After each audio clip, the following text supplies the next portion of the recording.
बात करते हैं मोदी सरकार के उस एक कदम की जिसने पाकिस्तान पूरी दुनिया में बेनकाब हो जाएगा।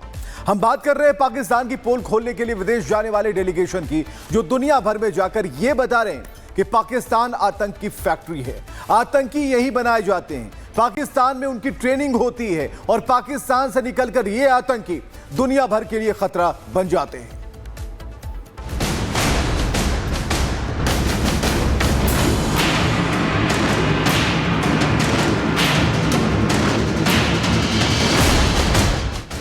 भारत का डेलीगेशन अब दुनिया भर में पाकिस्तान को बेनकाब करने के लिए निकल चुका है। संसद सदस्य कनिमोझी करुणानिधि के नेतृत्व में एक डेलीगेशन रूस के मॉस्को पहुंचा, जहां रूस में भारत के राजदूत विनय कुमार ने डेलीगेशन में शामिल सदस्यों का स्वागत किया।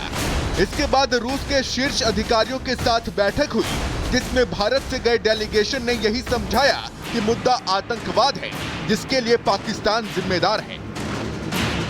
ऐसा ही एक डेलीगेशन जेडीयू सांसद संजय कुमार झा के नेतृत्व में जापान पहुंचा। संजय झा की अगुवाई वाले डेलीगेशन में पूर्व केंद्रीय मंत्री सलमान खुर्शीद, टीएमसी सांसद अभिषेक बनर्जी, बीजेपी सांसद अपराजिता सारंगी, सीपीआईएम सांसद जॉन ब्रिटॉस, बीजेपी सांसद ब्रिजलाल और पूर्व राजदूत मोहन कुमार शामिल हैं। इस डेलीगेशन ने भारतीय दूतावास में ही जापान के राजदूत सीबी जॉर्ज के साथ बैठक की और पाकिस्तान को बेनकाब किया। संजय झा की अगुवाई वाले डेलीगेशन ने जापान के शीर्ष अधिकारियों को बताया कि पाकिस्तान से आए आतंकियों ने 22 अप्रैल को पहलगाम में 26 पर्यटकों की हत्या की, जिसके जवाब में भारत ने ऑपरेशन सिंदूर चलाकर 9 आतंकी ठिकाने ध्वस्त किए। लेकिन पाकिस्तान ने आतंकियों के खिलाफ कार्रवाई में भारत का साथ देने के बजाय आतंकियों का साथ दिया और भारत पर ही सैन्य कार्रवाई करनी चाहिए, जिसके जवाब में भारतीय सेना ने पाकिस्तान के 11 एयरबेस तबाह कर दिए और हर हमले का माकूल जवाब दिया। एक और डेलीगेशन जो आतंकिस्तान जिन्नालैंड की परत खोलने के लिए यूएई के अलावा लाइबेरिया, कांगो, सिएरा लियोन जा रहा है। इस डेलीगेशन का नेतृत्व महाराष्ट्र के सीएम एकनाथ शिंदे के बेटे और सांसद श्रीकांत शिंदे कर रहे हैं। इस डेलीगेशन में बीजेपी सांसद बांसुरी स्वराज, बीजेपी सांसद अतुल गर्ग, बीजेडी सांसद सस्मित पात्रा, आईयूएमएल के सांसद ईटी मोहम्मद बशीर, बीजेपी सांसद मनन मिश्रा, पूर्व सांसद एसएस अहलूवालिया और पूर्व राजदूत सुजान चिनॉय शामिल हैं। श्रीकांत शिंदे के नेतृत्व वाले इस डेलीगेशन ने गुरुवार को अबू धाबी पहुंचकर पाकिस्तान को बेपर्दा किया, एक एक बात समझाई कि कैसे पाकिस्तान से निकले आतंकी मानवता के लिए खतरा हैं। और बड़ी बात तो यह है कि यूएई ने भारत का पूरा समर्थन किया और भारतीय डेलीगेशन से यूएई ने कहा कि आतंकियों को पनाह देने वालों के साथ यूएई नहीं है और भारत के साथ यूएई कंधे से कंधा मिलाकर खड़ा है। भारत की सरजमी से दूर होकर भी भारतीयता की लौ को अपने हृदय में संजोए हुए हैं, उसे प्रज्वलित कर कर उसे जलाकर रखते हैं। आप मानवीय रूप में भारत की सरजमी पे दूर खुद भारत हैं, इसीलिए यूएई ने हमें इतना ज्यादा सपोर्ट करा।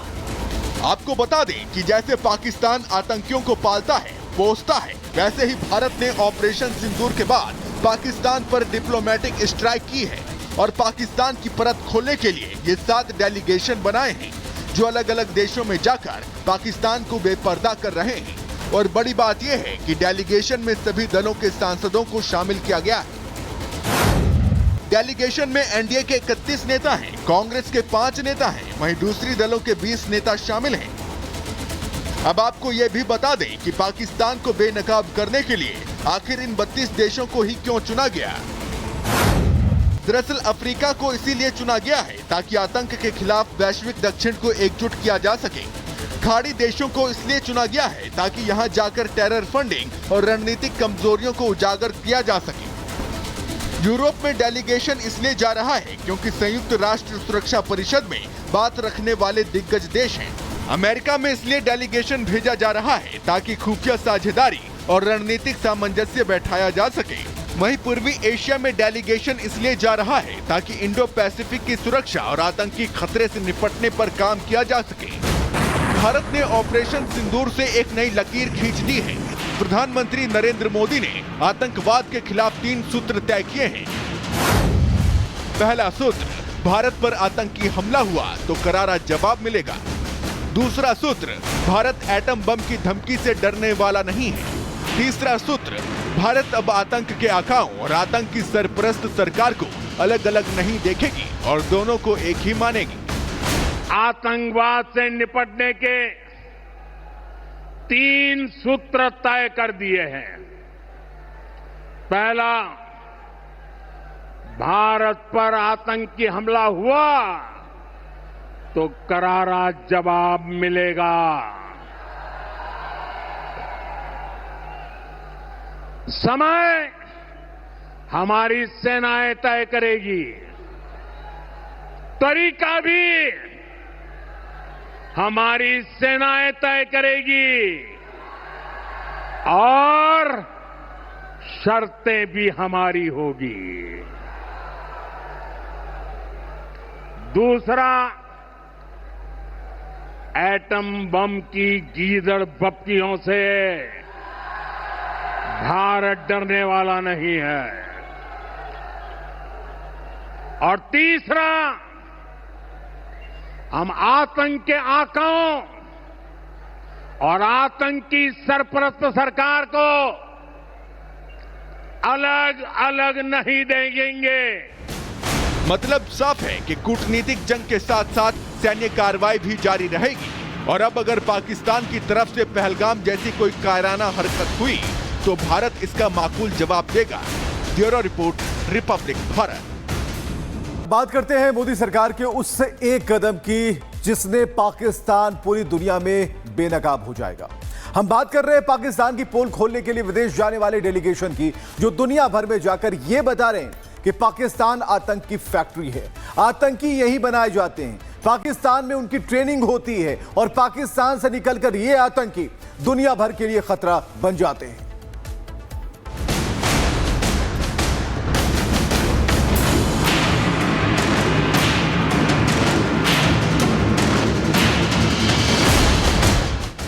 भारत का डेलीगेशन अब दुनिया भर में पाकिस्तान को बेनकाब करने के लिए निकल चुका है। संसद सदस्य कनिमोझी करुणानिधि के नेतृत्व में एक डेलीगेशन रूस के मॉस्को पहुंचा, जहां रूस में भारत के राजदूत विनय कुमार ने डेलीगेशन में शामिल सदस्यों का स्वागत किया। इसके बाद रूस के शीर्ष अधिकारियों के साथ बैठक हुई, जिसमें भारत से गए डेलीगेशन ने यही समझाया कि मुद्दा आतंकवाद है, जिसके लिए पाकिस्तान जिम्मेदार है। ऐसा ही एक डेलीगेशन जेडीयू सांसद संजय कुमार झा के नेतृत्व में जापान पहुंचा। संजय झा की अगुवाई वाले डेलीगेशन में पूर्व केंद्रीय मंत्री सलमान खुर्शीद, टीएमसी सांसद अभिषेक बनर्जी, बीजेपी सांसद अपराजिता सारंगी, सीपीआईएम सांसद जॉन ब्रिटॉस, बीजेपी सांसद ब्रिजलाल और पूर्व राजदूत मोहन कुमार शामिल हैं। इस डेलीगेशन ने भारतीय दूतावास में ही जापान के राजदूत सीबी जॉर्ज के साथ बैठक की और पाकिस्तान को बेनकाब किया। संजय झा की अगुवाई वाले डेलीगेशन ने जापान के शीर्ष अधिकारियों को बताया कि पाकिस्तान से आए आतंकियों ने 22 अप्रैल को पहलगाम में 26 पर्यटकों की हत्या की, जिसके जवाब में भारत ने ऑपरेशन सिंदूर चलाकर 9 आतंकी ठिकाने ध्वस्त किए। लेकिन पाकिस्तान ने आतंकियों के खिलाफ कार्रवाई में भारत का साथ देने के बजाय आतंकियों का साथ दिया और भारत पर ही सैन्य कार्रवाई करनी चाहिए, जिसके जवाब में भारतीय सेना ने पाकिस्तान के 11 एयरबेस तबाह कर दिए और हर हमले का माकूल जवाब दिया। एक और डेलीगेशन जो आतंकिस्तान जिन्नालैंड की परत खोलने के लिए यूएई के अलावा लाइबेरिया, कांगो, सिएरा लियोन जा रहा है। इस डेलीगेशन का नेतृत्व महाराष्ट्र के सीएम एकनाथ शिंदे के बेटे और सांसद श्रीकांत शिंदे कर रहे हैं। इस डेलीगेशन में बीजेपी सांसद बांसुरी स्वराज, बीजेपी सांसद अतुल गर्ग, बीजेडी सांसद सस्मित पात्रा, आईयूएमएल के सांसद ईटी मोहम्मद बशीर, बीजेपी सांसद मनन मिश्रा, पूर्व सांसद एसएस अहलूवालिया और पूर्व राजदूत सुजान चिनॉय शामिल हैं।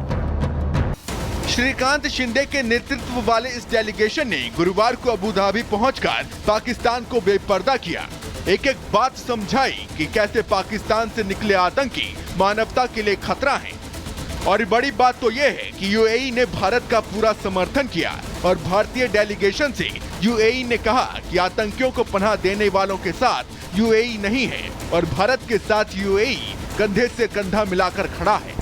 भारत की सरजमी से दूर होकर भी भारतीयता की लौ को अपने हृदय में संजोए हुए हैं, उसे प्रज्वलित कर कर उसे जलाकर रखते हैं। आप मानवीय रूप में भारत की सरजमी पे दूर खुद भारत हैं, इसीलिए यूएई ने हमें इतना ज्यादा सपोर्ट करा। आपको बता दें कि जैसे पाकिस्तान आतंकियों को पालता है, पोसता है, वैसे ही भारत ने ऑपरेशन सिंदूर के बाद पाकिस्तान पर डिप्लोमेटिक स्ट्राइक की है और पाकिस्तान की परत खोलने के लिए ये 7 डेलीगेशन बनाए हैं जो अलग अलग देशों में जाकर पाकिस्तान को बेपर्दा कर रहे हैं। और बड़ी बात यह है कि डेलीगेशन में सभी दलों के सांसदों को शामिल किया गया है। डेलीगेशन में एनडीए के 31 नेता हैं, कांग्रेस के 5 नेता हैं, वहीं दूसरी दलों के 20 नेता शामिल हैं। अब आपको यह भी बता दें कि पाकिस्तान को बेनकाब करने के लिए आखिर इन 32 देशों को ही क्यों चुना गया। दरअसल अफ्रीका को इसीलिए चुना गया है ताकि आतंक के खिलाफ वैश्विक दक्षिण को एकजुट किया जा सके। खाड़ी देशों को इसलिए चुना गया है ताकि यहां जाकर टेरर फंडिंग और रणनीतिक कमजोरियों को उजागर किया जा सके। यूरोप में डेलीगेशन इसलिए जा रहा है क्योंकि संयुक्त राष्ट्र सुरक्षा परिषद में बात रखने वाले दिग्गज देश हैं। अमेरिका में इसलिए डेलीगेशन भेजा जा रहा है ताकि खुफिया साझेदारी और रणनीतिक सामंजस्य बैठाया जा सके। वहीं पूर्वी एशिया में डेलीगेशन इसलिए जा रहा है ताकि इंडो पैसिफिक की सुरक्षा और आतंकी खतरे से निपटने पर काम किया जा सके। भारत ने ऑपरेशन सिंदूर से एक नई लकीर खींच दी है। प्रधानमंत्री नरेंद्र मोदी ने आतंकवाद के खिलाफ 3 सूत्र तय किए हैं। पहला सूत्र, भारत पर आतंकी हमला हुआ तो करारा जवाब मिलेगा। दूसरा सूत्र, भारत एटम बम की धमकी से डरने वाला नहीं है। तीसरा सूत्र, भारत अब आतंक के आकाओं और आतंक की सरपरस्त सरकार को अलग अलग नहीं देखेगी और दोनों को एक ही मानेगी। आतंकवाद से निपटने के 3 सूत्र तय कर दिए हैं। पहला, भारत पर आतंकी हमला हुआ तो करारा जवाब मिलेगा। समय हमारी सेनाएं तय करेगी, तरीका भी हमारी सेनाएं तय करेगी और शर्तें भी हमारी होगी। दूसरा, एटम बम की गीदड़ बप्तियों से भारत डरने वाला नहीं है। और तीसरा, हम आतंक के आकाओं और आतंक की सरपरस्त सरकार को अलग अलग नहीं देंगे। मतलब साफ है कि कूटनीतिक जंग के साथ साथ सैन्य कार्रवाई भी जारी रहेगी और अब अगर पाकिस्तान की तरफ से पहलगाम जैसी कोई कायराना हरकत हुई तो भारत इसका माकूल जवाब देगा। Bureau report, Republic Bharat.